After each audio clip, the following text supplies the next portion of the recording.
So what's up guys, good morning.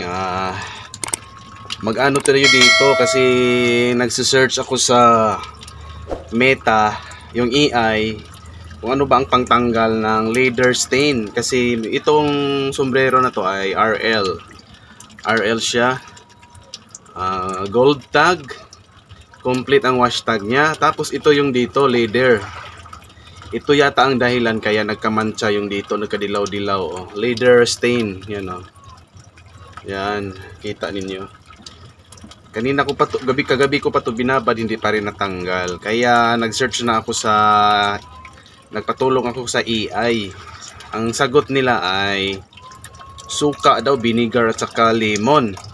Kaya bumili ako.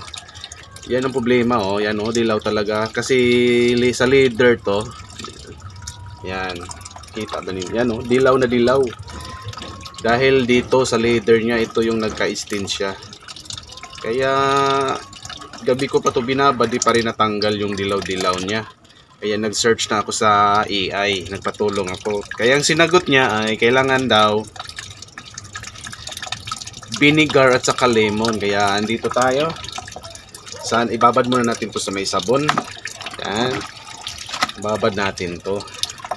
Tapos lagyan daw ng suka. Lagyan daw ng suka.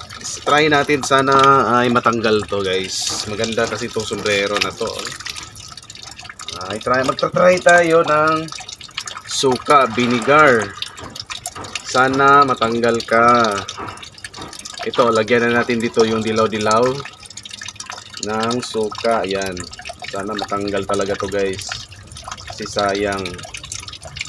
Wala tayong, nagpatulong na tayo ni Meta na pangtanggal ng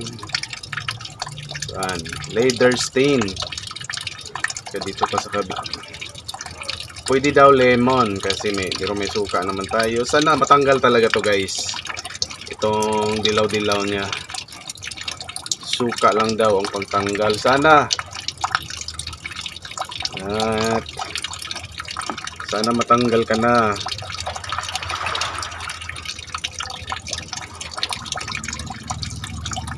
Kung ano niya, itong problema oh.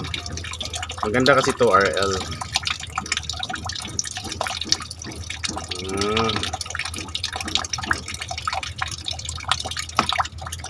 Suka daw ang sagot ni AI. Sana totoo.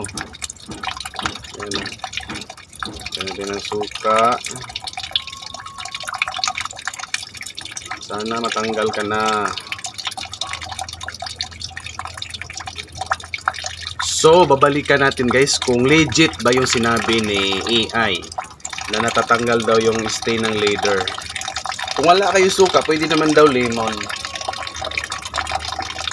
Kaya, kung sabi daw ni Meta, try daw to, ito daw effective. Pag di pa daw, subukan ulit. Kaya, sana itong pag-ano natin ng suka ay nakakatanggal talaga. So, ibabad muna natin to, hindi natin tagalin. Kaya mag-ano na naman tong leather.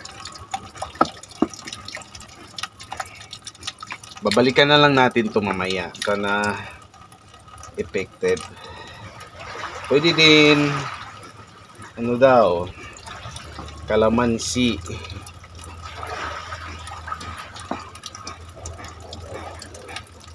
Tanggalin muna natin itong leather. Kuha kasi ito kahapon. Nakala ko matatanggal lang ng madali. Hirap pala.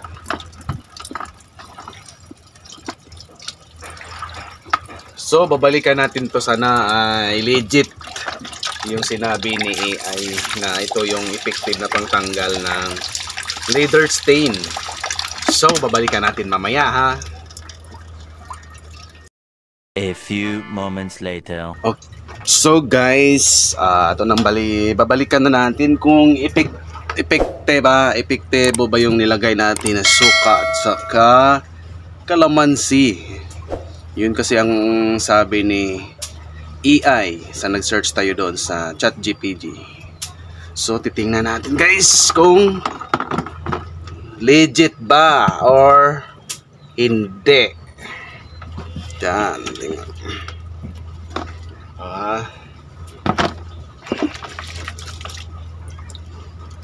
So ito resulta guys. Nandyan pa rin yung dilaw. Pero di na siya masyadong light. Medyo malabo na siya konti lang. Pero andito pa rin yung dilaw-dilaw niya guys. Oh, yan. Oh. Tsaka dito. Yes, wala tayong magagawa. Kung paano to tatanggalin.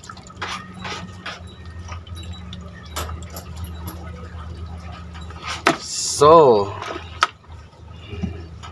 wala. Hindi 100% na natanggal. Kasi nandito pa oh, yung dilaw-dilaw. Pero ano na siya. Malabo. Medyo lumabo lang konti. Pero nandito pa rin yung dilaw-dilaw niya. Kaya alaban na lang natin to. Baka dadami pa. Hindi 100% na natanggal. So thank you for watching this vlog. Thank you.